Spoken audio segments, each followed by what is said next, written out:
Hi, friends, and welcome to Season 3 of the School Librarian Learning Network podcast. I'm Steve Tatro, often known as Dr. T Loves Books, and I love talking about all things related to school libraries. I'm an old dog who's always trying to learn new tricks. That's why in each episode of the SLLN podcast, I'll chat with a school librarian about a lesson, program, or activity they love. Hopefully, this can be a place for school librarians to get ideas and find new ways to engage with their students and staff. Speaking of which, I'd love to hear about what you and your friends are doing in your school library. Email me at drtlovesbooks@gmail.com. That's drtlovesbooks@gmail.com to tell me about what you're doing, offer feedback about the SLLN podcast, or to request a podcast sticker. As Amy Herman likes to say, being a guest on a podcast is a great way to show your admins you are engaged in meaningful professional development and leadership in the profession. So drop me a line and let's chat. That being said, the opinions and ideas shared in this podcast by myself and my guests are our own and do not reflect those of our school districts. I just like to geek out about school libraries. So without further ado, let's get to this week's episode. Hey everybody, we are back and I have got a brand new friend that I'm excited to talk to tonight. I love that Quentin is coming to share because what he's sharing, holy smokes, I was taking a look at what he got for us, and it was just kind of blowing my mind that he put this together. So I'm very excited that he's here to talk to us, but I am jumping way ahead. So let me back up and say, welcome, Quentin. Why don't you tell us who you are and where you're at so folks will know who they're hearing from? Right. My name is Quentin Taylor, and I live in Northeast Florida, just to the left side of Jacksonville. So I'm actually an elementary librarian. This is my 11th year in the library. Nice. And for the last 3 years, I have worked with first through fifth grade, and I'm at a Title I school, so not a lot of resources that the children themselves have, and so we're overcoming poverty and trying to help the children by learning to love reading. I love it. And this project that you're doing absolutely is building. I mean, you can see it. Again, I'm jumping ahead. I'm gonna not jump ahead anymore.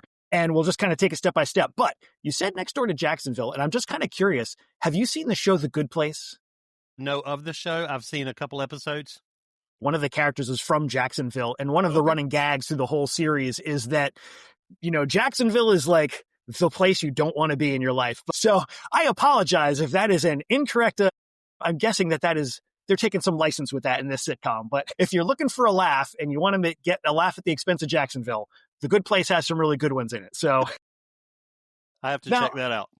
Oh, it's great. So you said you've been in the library for 11 years. What was sort of your path into the library? How'd you end up there?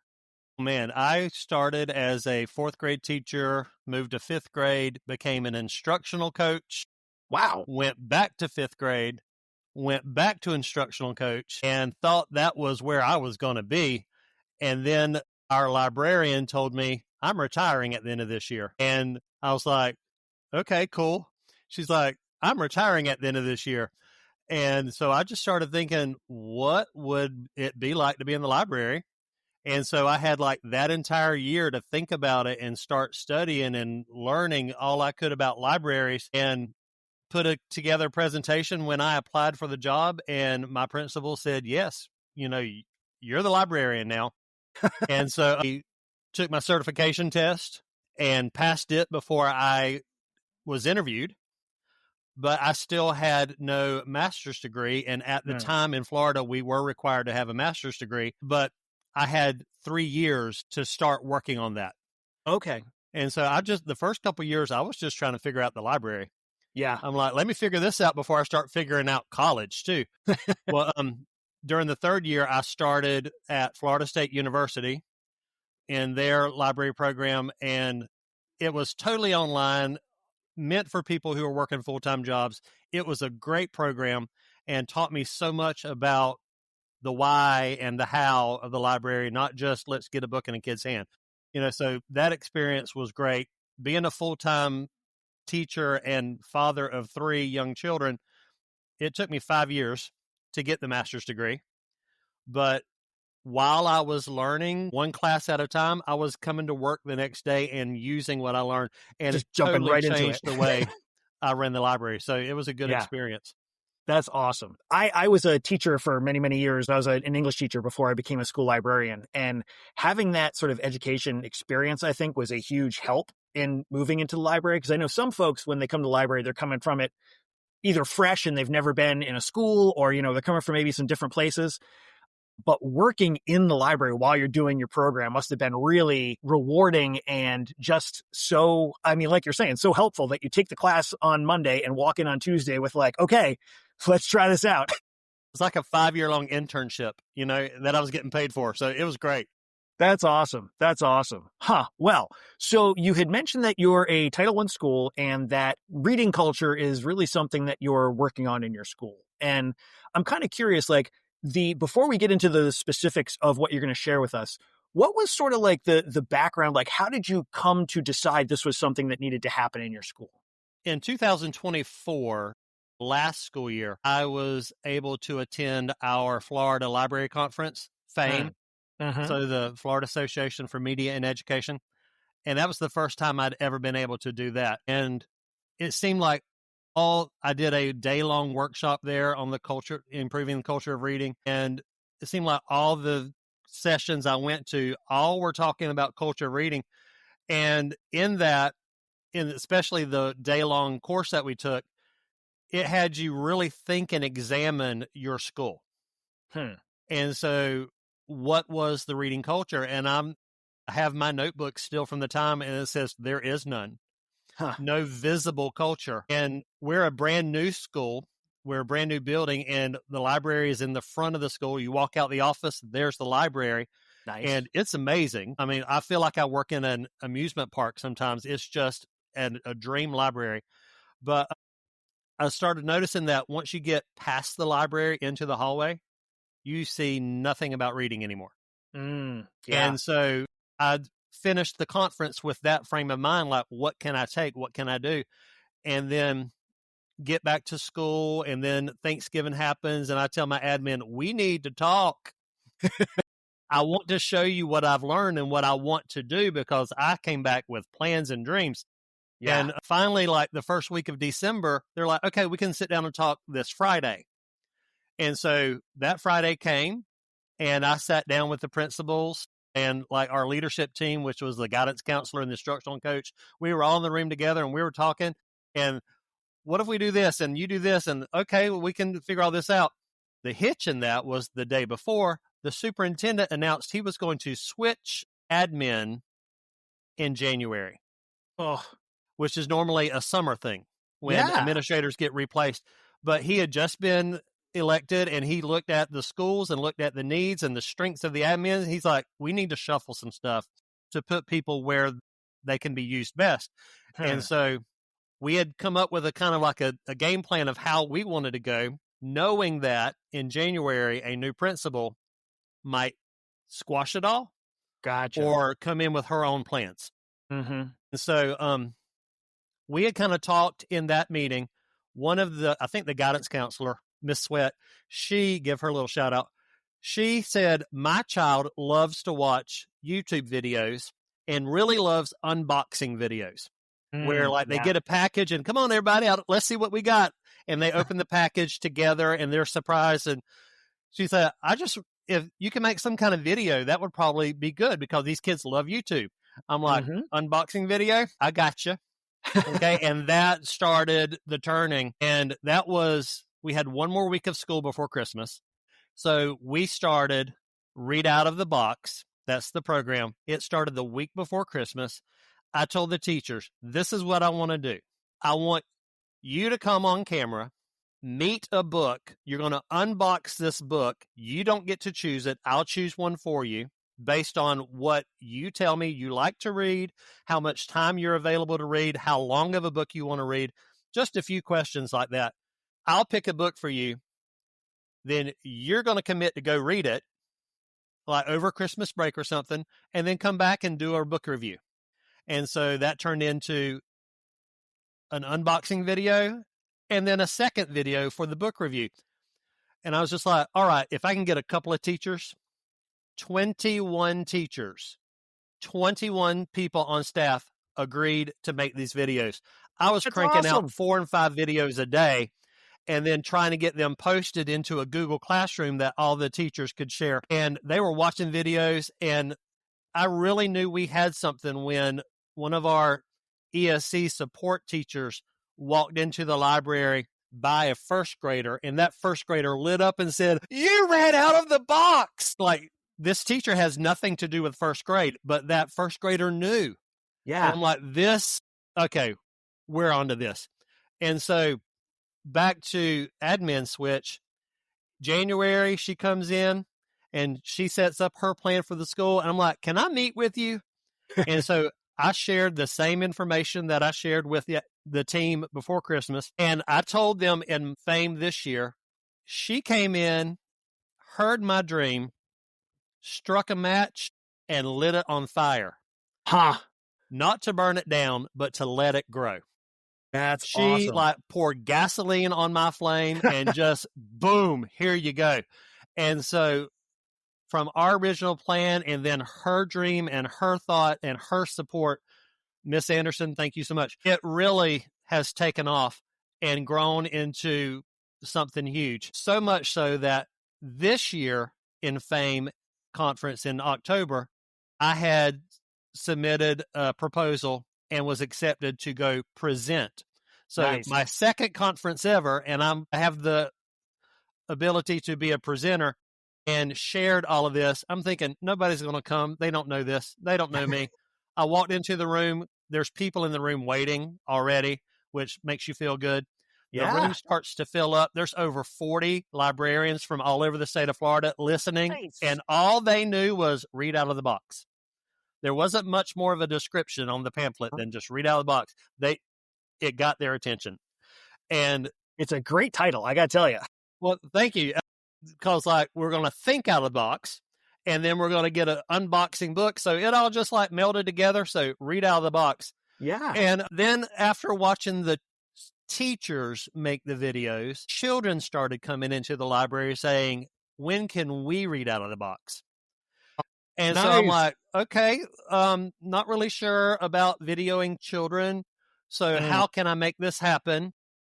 So I set up a tree display. It's got 4 sides on it, and I got big shoe boxes and boot boxes and spray painted them in different colors. And each different color was a different kind of book. So like blue is for the first graders. There's books in there especially for them. If you want to read a picture book, about 20 minutes worth of reading, go to the gold box. If you want a chapter book, which is, if we're an AR school, so I said 2 points and less, so we're talking 100 pages with pictures, 10 chapters at the most, So those are going to be in the black box. But if you want something bigger, you want to take a novel, in our library, that's 3 points, like Diary of the Wimpy Kid and bigger, longer books. You go to the red box. And so I'm like, I'll just keep a list of all the books that are in the box so that if somebody's searching on the catalog, we'll know that it's in the box. Right. I could not keep a list. We were refilling the boxes multiple times a day.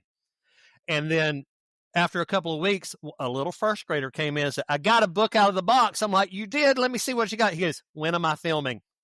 I was like, I don't know.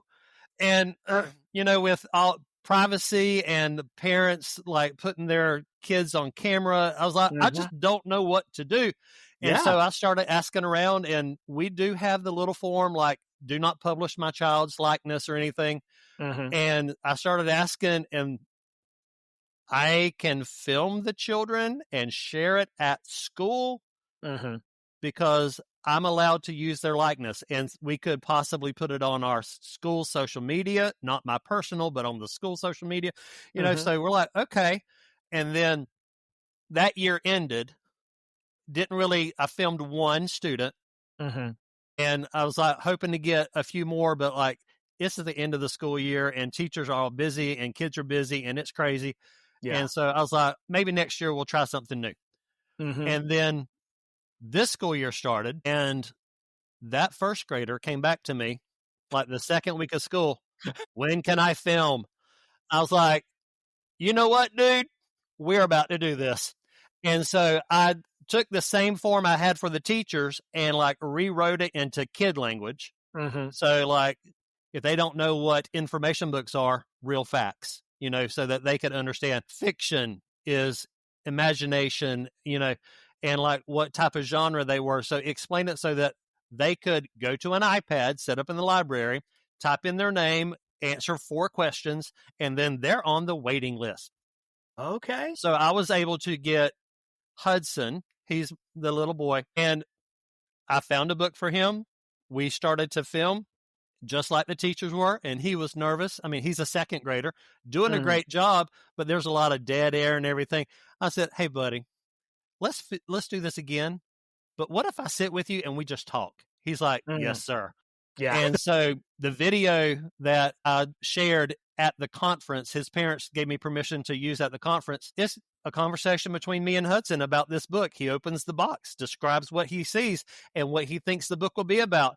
And then boy walked in the next day. I'm ready to do my review. I was like, "Yes, sir, come on." And so we were able to film that and post it and share it. Another student came in and she said, "I want to do it. I have a YouTube channel. I know how to do all this." And so she did a solo video and she was great. And I Wow. got her parents' permission to share it at the conference as well. And I shared one of the teacher videos that we had made. And the teacher in her video, she's like, "I'm scared about this because Mr. Taylor picked this. And sometimes, he can do some weird things." And so the kids all like, it's laughing about it and getting engaged. And I'm like, that is totally fine. So I was able to share those with the conference, and they're public on my YouTube channel. So, Mm-hmm. like, you could click on there and see those parents agreed to that. And that has continued to grow. More children are asking, more children. We have 600 kids at our school. Okay. Today I looked, 97 are on the waiting list. So I'm trying to knock out as many videos as I can, but between my classes I'm teaching, their classes they're learning, and when can I pull them that it's not interrupting instruction? Yeah. If I can get 2 or 3 videos a day, I'm doing great. So That's amazing. Like 2 or 3 videos a day is outstanding.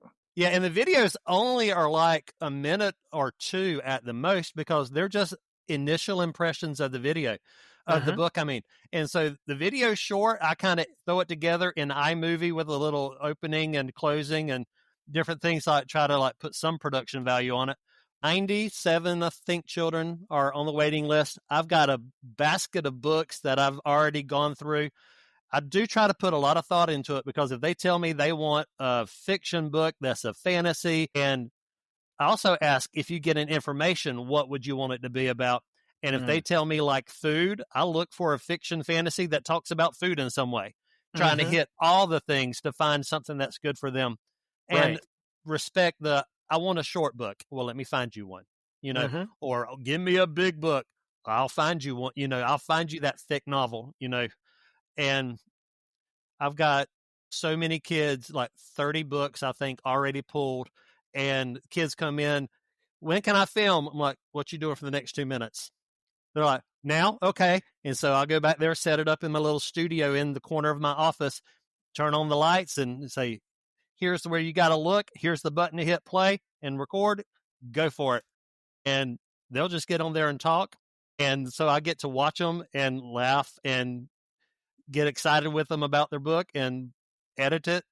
It's And so then the next great. day I will post it onto my YouTube channel and send an email link to the whole school saying, "Hey, everybody, here's a video." And so sometimes it's just that teacher, that's her student. She'll show Mm-hmm. their class. Mm-hmm.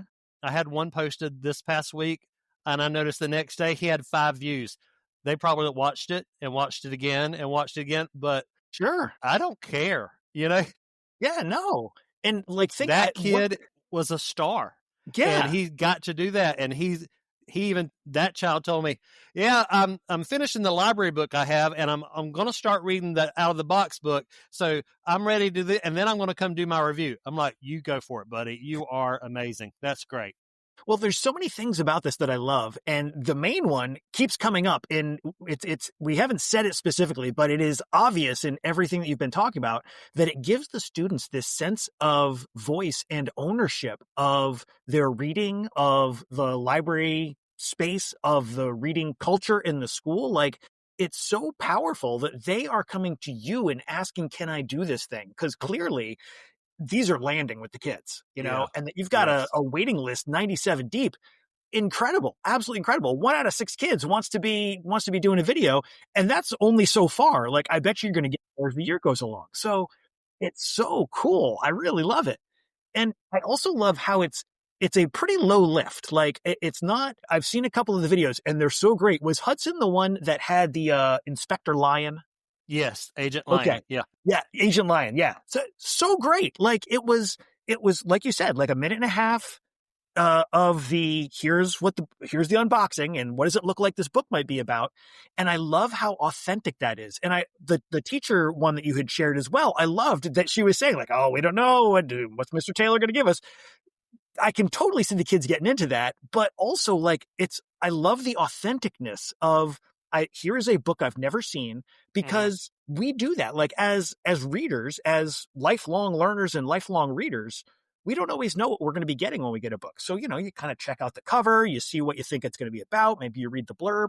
And I love seeing your students and your staff doing that as a way to sort of almost normalize or, make it clear to students, like, this is part of being a reader, is sometimes you get a book that you're not quite sure, and, you get some idea from what you think it looks That's like, right. and then you dive into it and you see if you like it or not. And, just clearly people are enjoying doing the videos, and that means that they're enjoying doing the reading, which is just amazing. Like, props to you, huge kudos, because that is such a great way to hook the kids in. It's really wonderful. Well, thank you. That was Read Out of the Box is huge and still ongoing. And it was just the tip of the spear last year. So we started several other things.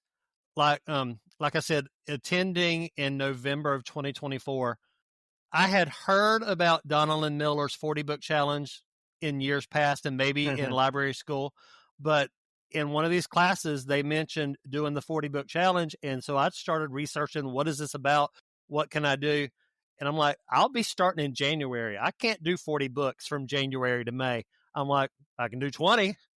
Sure. And so I looked at like the categories that she used. Her library was genrefied. Mine is not. And I'm like, okay, well, her categories don't fit for me. And so I just started thinking, my library, what do we have?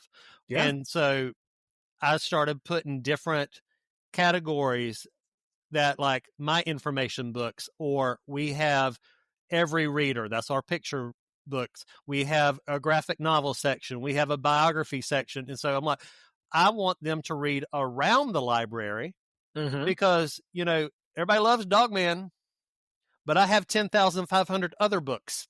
Yeah. So they deserve some love too. And so doing the 20 book challenge, it really took off, and a lot of kids were really interested about it. And I was like, okay, I like this.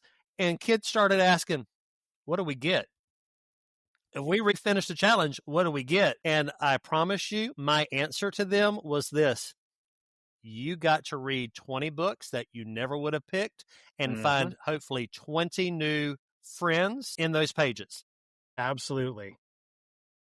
Their answer was, okay. I was like, did they just agree to this? I don't have to buy prizes? Okay. Which the whole point is not to complete the challenge. The whole point is to try something new. Right. And Absolutely. so I don't care if you only get one book on there. I do remember a 4th grader last year. She reads all the time, but because I had chapter book on there, she normally reads novels. She found the I Survived series. Okay. And she said, I never would have picked this up if it wasn't on your 20 book challenge. And it was my favorite book I have ever read. And even today, she came into the library as a 5th grader looking for 2 copies of the same book that she and her teacher can read together. Nice. From that series. So I'm like, all right, okay, this is building new habits and new learning and stuff. So we finished the year last year. And then I think the first week of school this year, a teacher in 2nd grade came to me and said, are we doing the 20 book challenge again? Nice. Which I had thought about it, because I even talked to some of the kids last year. it's supposed to be a 40-book challenge, but we started halfway through the year. Half of 40 is 20. I said, we're going to do a 40-book challenge next year. They're like, can we do 20 Sure. each half of the year? Okay. I was like, sure. So Yeah. I came up with different categories, different year, different categories. Mm-hmm. And so we have biographies, like a couple of biographies on there. But in spring, after Christmas, I take off one of the biographies and add in some poetry books, because April's poetry month. Sure. And so I want to kind of match what's going on in the year or what's going on in their curriculum so that they can stretch around and try these different things. And so this year I even looked at like the sections of the Dewey Decimal system.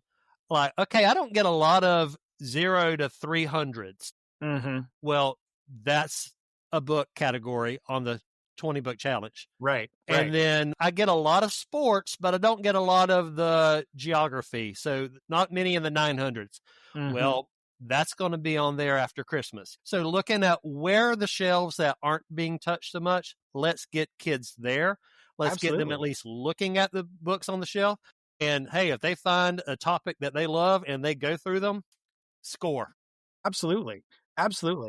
And there's so many great things that my brain is like fizzing over with so many great things that you're doing here. Like, I love that your enthusiasm when you find something that you're like, what, this is so interesting, we should do this. And that you're just diving in. Like, some people I think worry that like, oh, well, we didn't start the year with it, so I don't know if I can start a new program in the middle of the year. I love that you're just diving in, because you have to strike while the iron's hot. You got to like try stuff out.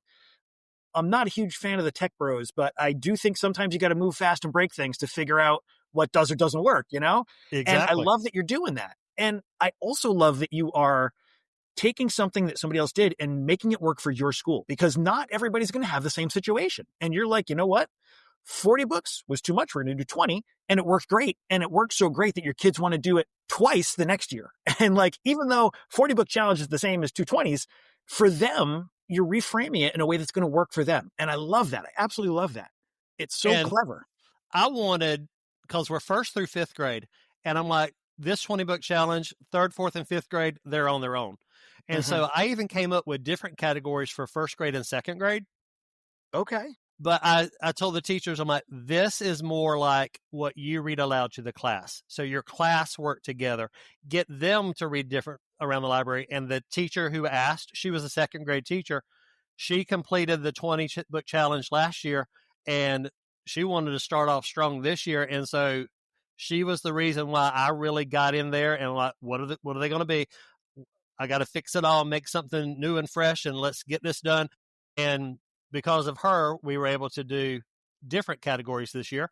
And there's 1st and 2nd grade teachers that, they're read aloud all the time.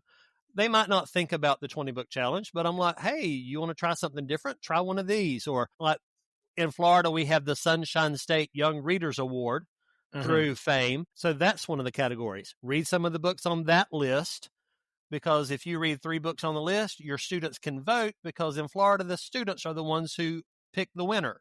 Love that. And 1st and 2nd grade, we participated in that last year. And so they got excited about, is my book going to win? For the majority, the book that we voted as a school is not the one that won in the state, but we did agree that, yes, it was still a good book that won. We're not bitter, I promise. But we really liked one other book. But, hey, The Duck Never Blinks, you're a great book. We wanted Alan Katz, Got Your Nose, but to throw out some plugs to those authors. Okay. Love it. So this year we've got the new titles for that award, and they're out in the library in a special shelf and on display. And so even with that award program, we're still trying to like get a new title in your hand, whatever. I've got 4th and 5th graders wanting to read the books for the 1st and 2nd grade award. And I tell them, I'm like, that's really for the younger kids, but go ahead and read it and just bring it back tomorrow so that they can check it out too. And they're like, okay, you're not telling me no? I'm like, no, it's a book. Go read. Yeah. So I don't want to tell you no, even if you're wanting to read this.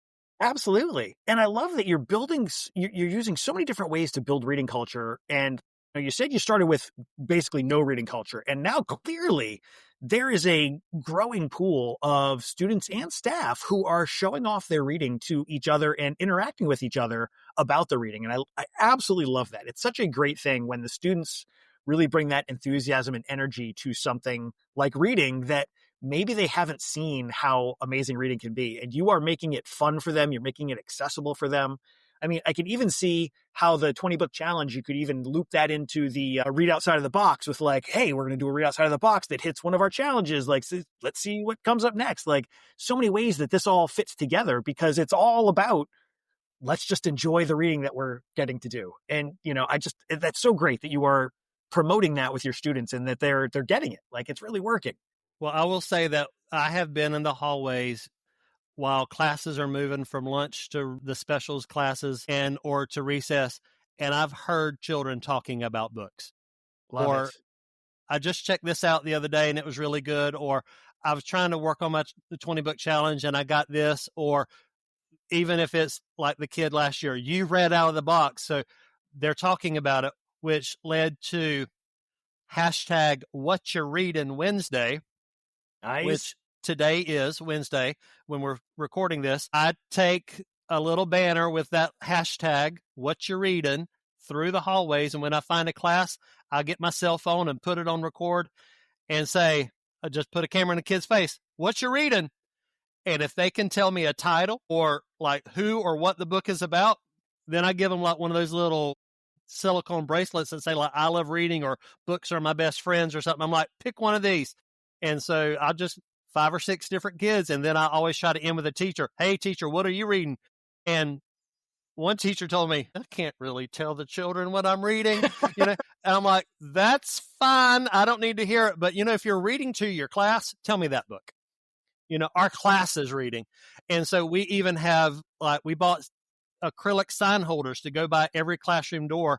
And so the teacher can either say what the teacher is reading, what our class is reading, or there's like one that has 3 book covers on it. Those are our reading goals, like our TBR. Okay. I'm trying to teach kids what a TBR is, a to be read list. Yeah. And so these are our goals. We want to read these books. I laughed yesterday as I was walking around, 3rd grade math teacher, Miss Fiegel. She had hers. We're reading chapter 4 math. So I'm like, you go on, sister, because there are word problems in there, and that is reading too. Absolutely. So yes, it's math, but there is reading involved because you can't go a day without reading something somewhere at some point in your life. Mm-hmm. And we might as well like it, Absolutely. Absolutely. And usually, I'll start getting into like, how do you adapt this for different levels and for different grades? But this is something that is like every one of these things that you're doing is so individualized and so personalized for each reader. I love it because if it's reading outside the box, you're asking them like, okay, how can I sort of cater something to your taste? And it doesn't matter what level they're reading at. It doesn't matter if they're ELL. It doesn't matter. Whatever their interests are, you're going to try and find them the thing that's going to work for them. And I absolutely love that. And I mean, same thing for all of your programs that you're talking about here are all things that like are just encouraging the students to be themselves as readers. And you're really meeting them where they're at. And that's awesome. Then I think the final 2 things that we could really talk about in my master's class work, one of the things was like a marketing class, like marketing the library. And so a project I did on there was looking at a program we've had forever in our district, family reading nights. So like once a month, we open up the library from 4 to 6 p.m. and families can come in, spend time together, read. They can take their accelerated reader quizzes to work on their goal. And really, it's just a time to be together with your family. And a great turnout might be 30 families, which 30 families is amazing. Yeah. Coming after school, coming back to the school to read. But in that marketing class, I started thinking, I've got 600 other families out there. Okay, so are we not providing what they need? And so, like I said, in our Title I district, not every family could have 2 cars. When one parent's at work, the other parent's at home with the children, they can't come back to school. And so one thing I had proposed in a project was mobile family reading. Can we go meet these people where they are and bring the library to them? Okay. Last week we did. Okay. We met with a community organization that was in one of our neighborhoods that we serve, that's in our zone of the district. And they had like this center that we could go to. And so loaded up 330 books and computers, and we were able to go, and we had like over 50 families. Wow. Not just from my school, but from the kindergarten school, from the middle school, from another elementary school in another zone. They were all Nice. coming, and we were like, Read, we're good, read. So we've Yeah. already planned another event in the spring, not at that neighborhood, but in a separate neighborhood on the other side of the county. And I've called the elementary school that serves them and say, hey, we're going and you're coming with us. You know? Okay. But yeah. My sister is the principal of that school. So she's like, okay, sure. You know, but so we're excited about that. And then from that, talking with Miss Anderson, my principal, I'm telling you, take your idea and light it on fire and pour some gasoline on it. She said, you know, wouldn't it be cool if we had a bookmobile? That would be cool. So we got on the phone or the email and we contacted our transportation department, and they just happened to have a bus that they're not needing anymore and said that, yes, you can have it. And we want to rip the seats out. Yes, you can have it. And it runs great. It's just in the rotation of when it's going to be decommissioned. Okay. This bus is going to be decommissioned in January. And so we are actually working on supplying a bookmobile now. That's awesome. We can actually have a library, not just go to community centers or churches, but like pull up at a park one day, put out some signs and say, come read.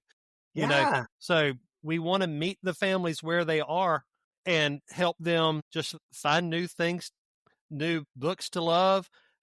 I've even I want to buy like board games and things where a family can just get together and spend time together. Yeah. And that is even as great a goal as opening a book and reading it together. Absolutely. Man, wow. You are not just reading outside of the box, you are reading outside of the library, outside of the school. Like, yes. I love this. You are just bringing reading everywhere and bringing, you know, the connections that come from a good library program, making them grow from inside the school out into the community. And that's amazing. That is such a, wow. Boy, you've got a lot of great stuff going on there, Quentin. I tell you. Well, thank you. It's amazing. And my brain just keeps like, wow, and then this and that. That's awesome. I am lucky enough to have an assistant in the library, a clerk, and Miss Tammy, whenever I walk in and I just say, hey, I have an idea. She'll like groan a little bit because she knows we're about to do something, but she's like, no, what is it? And so like, that's our little joke, like, hey, I have an idea. And she's so good. She just goes with it, you know, and I go in and out between classes or whatever, and I'll come in and I'll hear her hyping up a kid. Do you want to do this, whatever, you know, and if you do this, you can try the 20 book challenge and it'll fit this category. And you've never read a book that long. Well, here, let me show you some tips of how you can get through it. So she hears me talking to the kids and she can parrot that right back to other children. And so it's like having like an extension on my arm. She just like whatever idea I have, she's up for it. And so having that support as well, it's a really, really good thing to have working every day with somebody like that. Yeah, seriously, man. I mean, it sounds like you've got a really wonderful group of colleagues that you're working with. You've got not only your library assistant, but it sounds like your teachers are completely on board. Your principal sounds like she is just, woo, awesomeness. It's so great that you've got all those supports that are really helping to build that culture of reading, but also just get the students to understand that reading's not just a thing that we just do in literacy class for 40 minutes. Like, this is an ongoing thing. This is something that's in the halls. It's something that's outside of the school. So great that you are building this love of reading across your entire community. It's really, really amazing. We're trying. I think I've said amazing about 1,000 times, but it really is. I mean, it's just so great. Wow. Okay. Whew. So if folks want to, let's circle back around to Read Outside the Box, because that was sort of where we started. Yeah. If somebody wants to try Read Outside the Box, they're going to do it for the first time. Is there anything in particular that they might want to have in mind? Well, I just thought, like, how can I video this? Mm-hmm. And so I started on an iPad or my cell phone. I downloaded a green screen app. Okay. And there's some that are free versions, and then like for just a couple of dollars more, you can get some like bells and whistles. I paid the $5, Uh-huh. and so I can create in a program like Canva or whatever graphics program you use, like a slide or a background, save it as a picture on my phone. I could drop it in that app. And so, like some of the different video programs we've done, Read Out of the Box, or one called Book Bites, because some children aren't confident enough to just meet a book for the first time. Uh-huh. So I let reluctant fifth grade readers choose a book that they would want to read for our first graders. Okay. So these might be struggling readers who aren't the best or most confident, but give them a book that they can find success with. And Uh-huh. then they get to go on and make videos making a review for the younger readers, who then have this mentor, this kid they see around campus. He said, I should read this book. So Right. practice for the older kid, mentor for the younger kid. And that's another program I just slipped in there. Sorry. Yeah, no, it's okay. But so, like, whatever background, I have a picture of the book, and it's the kids looking at the phone, but behind them on the screen, we're all seeing what they're talking about. And then I just upload that into, I use iMovie or whatever video editing thing you have. I Uh-huh. set up a shell, like a project, Uh-huh. where like my opening's there. It's got the graphics, it's got the titles, whatever. And so when I just drop in a new kid's video and replace the old one, I change their name, hit share, and it's that quick. Nice. In just a couple of minutes, I can download a brand new video because I did that background work setting up. Like, I have one shell for the Read Out of the Box where they meet the book. I have another shell for the it's time for a review. And so it looks a little bit different when you watch the video, but I just dropped that video in there, hit share on that. And I made a decision like what I was going to save them as, what I'm going to tag the video as. So Uh-huh. I can look back through all my videos and it looks like it's in code or something, but it'll tell me like ROTB, Read Out of the Box. SE is a student edition, what year it was, and then the kid's name. So I can always find and know where that video is and who made it. So those were some of the decisions that like logistically made it Uh-huh. easier on the day-to-day process. Gotcha. Finding kids who are willing, finding kids who the first kids hopefully are kids that are enthusiastic about it and are good speakers or good personality on camera, because that can light a fire in the other children, Uh-huh. and that can be contagious and spread. So I think the ones that you saw, like if you saw the girl River, her expression, and she was so excited about the book that she was reading, and she was able to really connect with the kids watching. And so it was an excellent example as well. So Yeah. I do have to say though, Hudson, I loved Hudson's video, and Hudson was a little maybe a little camera shy, and that's okay. Nothing wrong with that. I was totally charmed as an adult watching yes, that video, so I yes. have to say. Smart little kid with a great personality and kind of like a deadpan sense of humor. So if you watch that video, that's what you see in Hudson. And, that was him. It's great. So there were a couple of kids like for the different, like even with the book bites where the fifth grade mentor, I'm like, I want that kid to do it because he's a leader. He might sometimes get in trouble, but he's got potential to be good in his life. I'm like, I want him behind the camera or him in front of the camera. And so I might talk to some of them like, and we're teacher, who do you think could do it? And they'll give me some names. I'm like, what do you think about these people? You're like, do you think he can behave well? I'm like, I want to give him a chance. Uh-huh. And so good, raw, honest review of some books from a kid that I never would have thought would speak to me, Uh-huh. much less be on camera, So giving them a chance to shine. So keeping all that in mind, like, even if you want to go so far as get a good representation of your population, Yeah. so like if you've got a lot of one minority, that the videos aren't all the majority population. Let the minority see themselves on camera as well, So just different things like that, and make sure that you know the kid a little bit so that you can actually find what they may want to read, but not yet know it. So Yeah.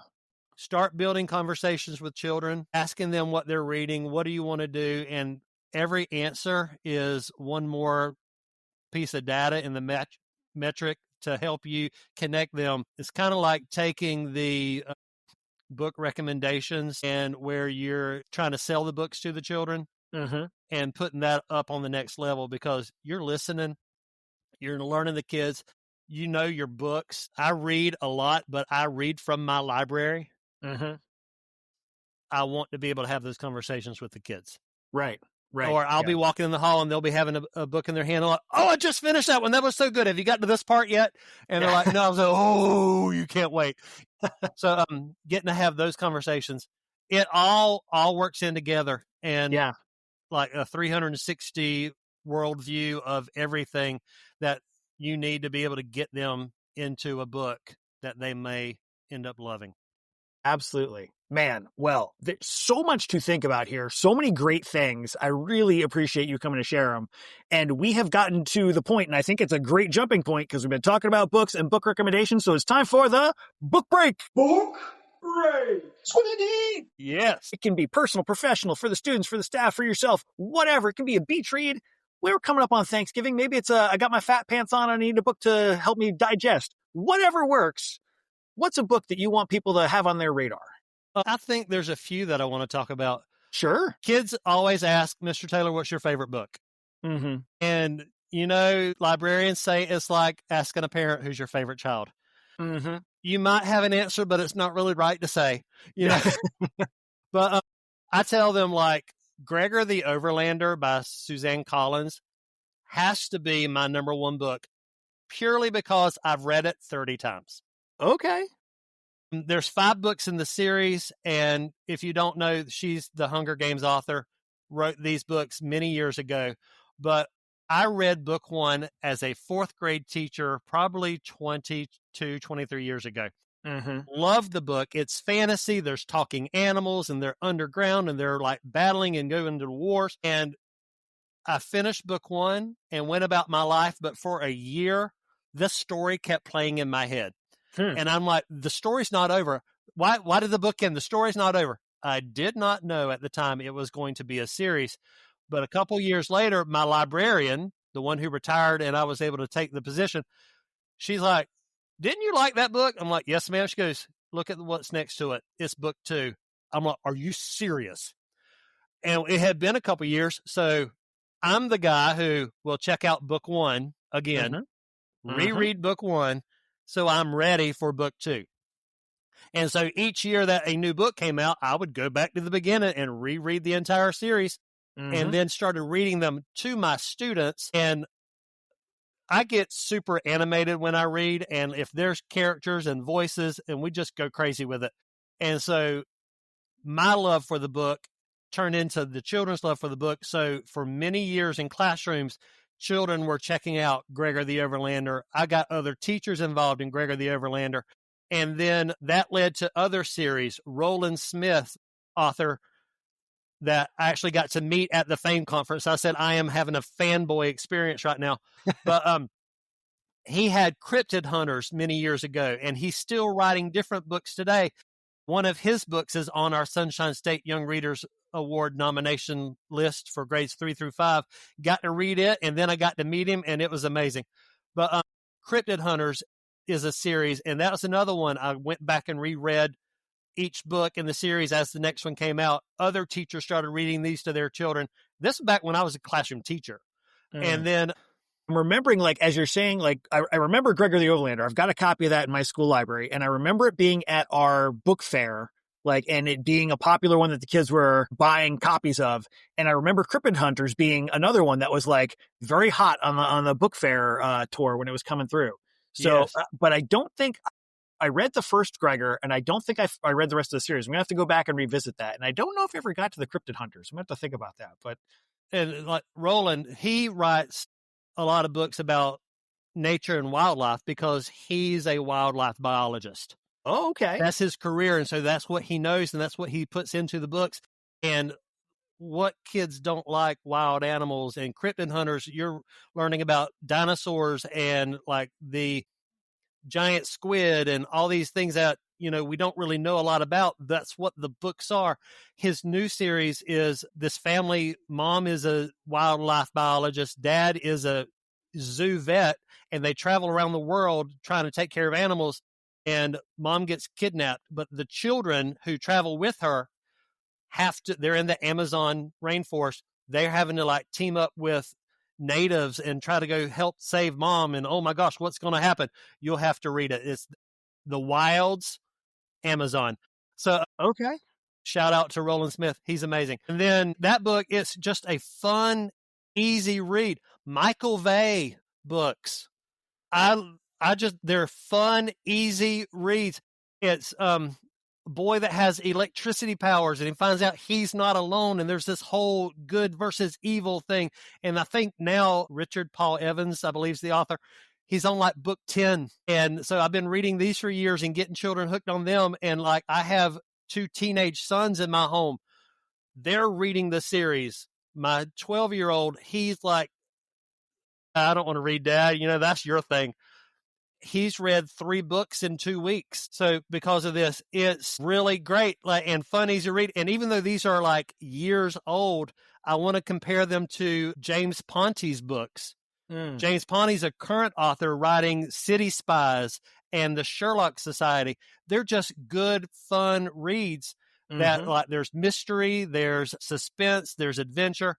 And I personally, fantasy all day long. Adventure, give me some fun, because I deal in real all day.